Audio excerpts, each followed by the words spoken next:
Hey guys, welcome in. Today we're going to nerd out a little bit. We're going to talk a little physics actually and some equations. And what I really want to do with this is give a different perspective on workout intensity.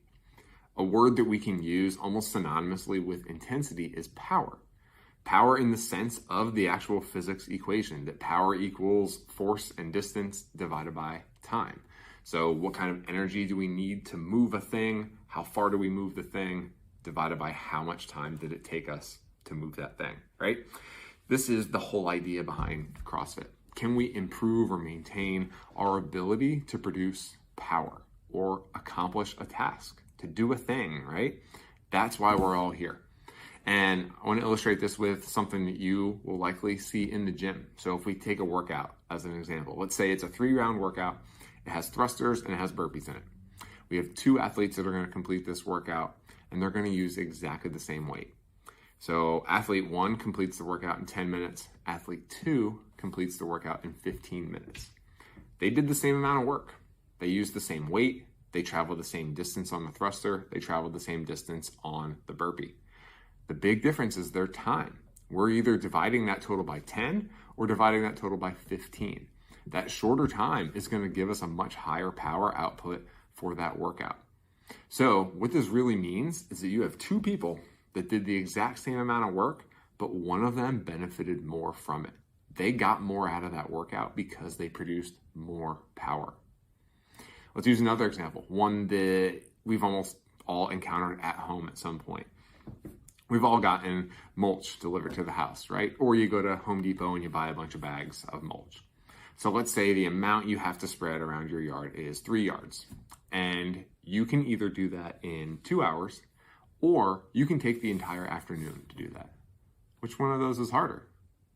It's the 2 hours, right? The only thing that changed is the time. The distance you have to move it and the amount you have to move is exactly the same. But you're going to have to produce a lot more power to get it done in 2 hours than you would if you spent the entire afternoon doing it.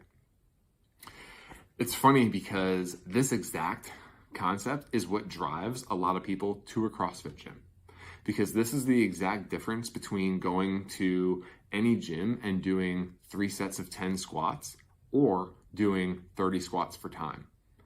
That's CrossFit, right? Adding something measurable, repeatable on there, increasing that intensity a little bit.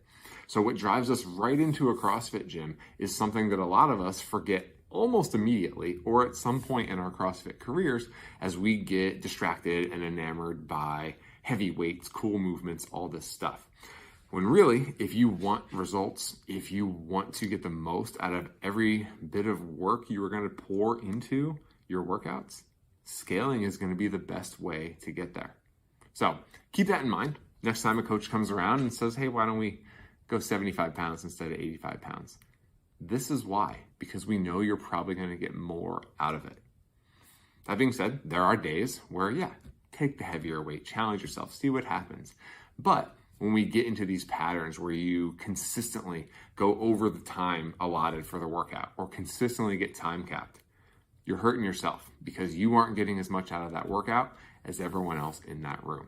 So, something I say all the time, but if you really want results, scale more often.